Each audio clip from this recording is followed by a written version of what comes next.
conseil pastoral. Notre évêque, Monseigneur Pascal Windsor, va ériger notre nouvelle paroisse. Il nous faut choisir un nom. Ah bon, ça ne suffit pas les noms des églises? On a déjà Saint-Benoît, Saint-André, Saint-Martin, Saint-Barthélemy, Saint-Cyprien. Non, il faut un nom commun pour créer une unité de communauté. Pourquoi pas Saint-Augustin ou Saint-Luc ou Saint-Matthieu? Ah non alors, ce sont toujours des hommes, pourquoi pas une femme? Oui, on aurait pu choisir Sainte Radegonde, mais elle est déjà prise par une autre paroisse. Et pourquoi pas Sainte Agnès, la première mère abbesse de l'abbaye de Sainte-Croix? Qu'en pensez-vous? Pourquoi pas? La vie religieuse a marqué notre paroisse par le passé et aujourd'hui encore. D'accord, je vais en parler à l'abbesse de Sainte-Croix. Le père Philippe va rencontrer la mère abbesse. Bonjour ma mère, j'ai une nouvelle à vous annoncer. Nous devons choisir un nom pour notre paroisse. Nous pensons à Sainte Agnès, votre première mère abbesse. Oh, quelle bonne idée! Quelle joie de choisir une consacrée! Oui, mais maintenant, il va falloir que vous nous aidiez à faire connaissance avec elle.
Après la mort de Clovis, en 511, ses 4 fils se sont partagés son royaume. Le plus sanguinaire et le plus jeune est Clotaire. De l'autre côté du Rhin, parmi ceux que l'on nomme les barbares, se trouvent les Thuringiens. En 531, une guerre éclate entre Francs et Thuringiens. Le pays est pillé, mis à feu et à sang. Les Francs ne font pas de quartier. Quand la frénésie de destruction s'est calmée, les pillards francs découvrent 2 enfants restés sans vie. Une fillette d'une dizaine d'années, Radegonde, s'est rencontrée son petit frère épouvanté. La jeune princesse, son frère, deviennent alors captifs du roi franc Clotaire, qui les exile dans son royaume de Soissons.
spirituelle et religieuse.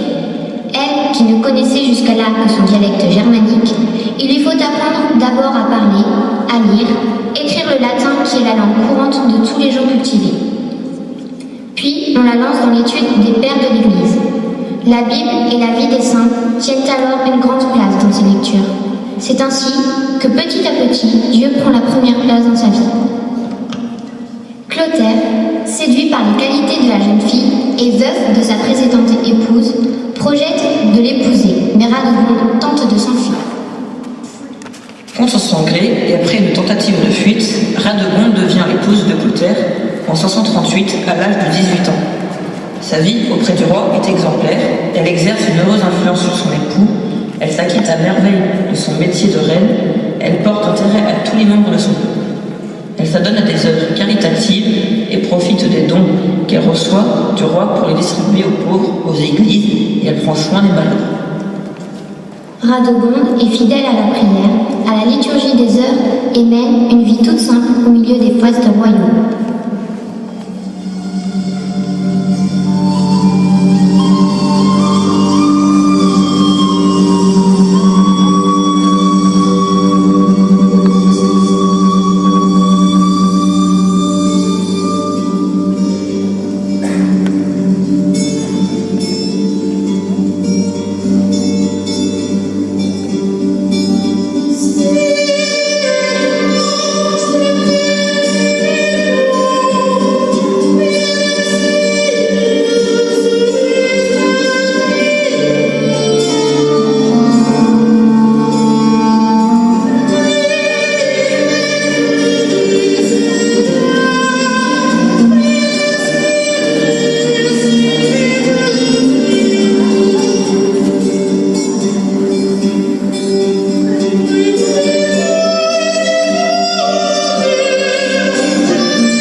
Mais au bout d'une douzaine d'années, une nouvelle épreuve atteint Radegonde en plein cœur.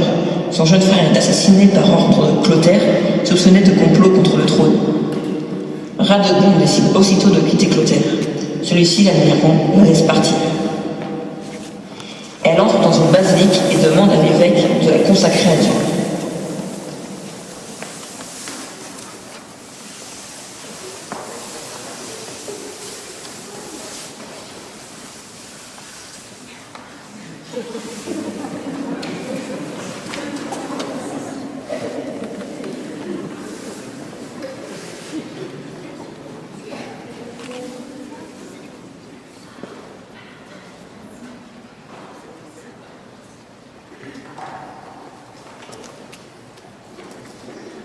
Elle s'établit à Sex, en Poitou, dans une villa que lui avait donnée le roi.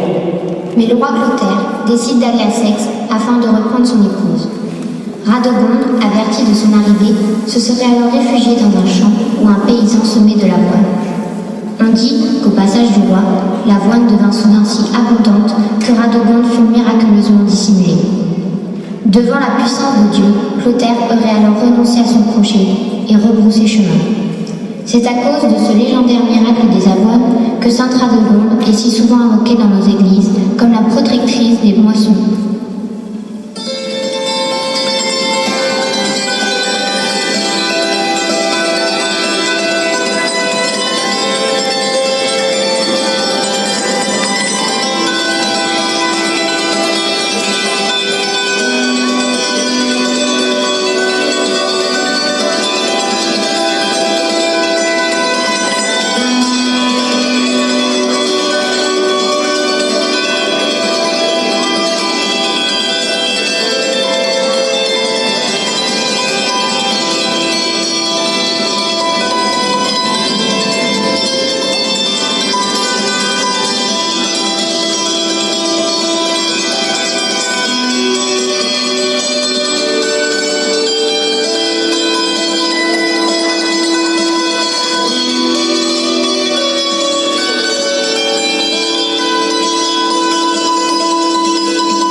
suivante de Radegonde à la cour du roi.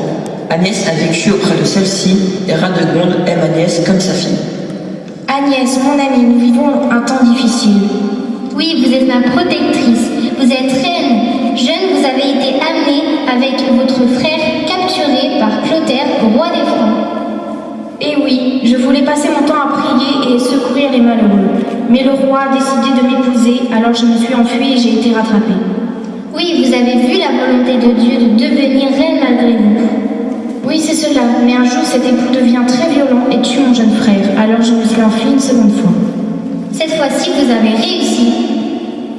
Puis Radegonde vient se réfugier à Poitiers. Radegonde se sent responsable de la mort de son jeune frère. Elle va désormais mener une vie de pénitente en expiation pour elle-même et pour Clotaire. Elle décide, avec le soutien de l'évêque Saint-Pion, de construire à Poitiers un monastère dont Clotaire va permettre la réalisation à ses frais. Il donne un vaste terrain et fait construire de grands bâtiments. Vers 552, Radegonde et ses filles entrent dans le monastère Sainte-Marie pour s'y fixer. Nous sommes donc en 552. Il faut choisir une abbesse. Radegonde renonce à ce droit et propose Agnès. Radegonde se comporte, au milieu de ses sœurs, à l'image du Christ, comme celle qui sert. Nous voici installés à Poitiers. Oui, et tu seras notre abbesse, bien sûr. Non, je veux rester une simple moniale. Si vous en êtes d'accord, Agnès pourrait prendre cette charge. Oui, deviens notre mère abbesse. Puisqu'il en est ainsi, j'accepte ce service et je prendrai soin de vous. Agnès montre dans son gouvernement autant de prudence que de zèle, autant de fermeté que de douceur. Elle a bientôt 200 moniales sous sa conduite. Loin des guerres de pouvoir, Agnès et Radegonde sont des figures d'humilité et de soumission. Qui perd sa vie pour moi la sauvera, nous dit Jésus. À l'époque, le culte des reliques est très grand. Aussi, dans son immense désir d'avoir un signe visible de la présence de Jésus dans son monastère, Radegonde décide de se procurer une relique de la vraie croix. En 569, elle parvient à se faire envoyer de Constantinople, non sans péril, cette relique tant désirée, qui est accueillie à Poitiers avec grande joie. À partir de cette date, le monastère prend le nom de Sainte-Croix. C'est ainsi que Sainte Agnès fut la première abbesse de la plus ancienne abbaye de femmes. Elle est décédée le 13 mai 588, 9 mois après Sainte Radegonde. L'une et l'autre reposent ici dans cette église, devant laquelle nous sommes rassemblés. 14 siècles après la mort d'Agnès, le monastère est toujours bien vivant. Depuis 1965, il se trouve à Saint-Benoît et la relique de la croix y est toujours conservée. Les moniales chantent les louanges de Dieu et offrent à leurs hôtes un climat de prière et de silence. Notre vie communautaire n'a de sens qu'à la lumière du Christ, car comme il est écrit dans notre règle de vie, ce qui nous guide, c'est de n'avoir rien de plus cher que le Christ. Nos journées sont partagées entre les temps de prière et le travail. Notre règle de vie commence par ces mots. Écoute la voix du Seigneur, prête l'oreille de ton cœur. Nul n'est disciple s'il ne prête l'oreille de son cœur aux enseignements du Maître.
pastoral. Je propose un vote à main levée. Est-ce que tout le monde est d'accord pour appeler notre future paroisse la paroisse Sainte-Agnès ? soit-il. Je vais donc annoncer la bonne nouvelle à notre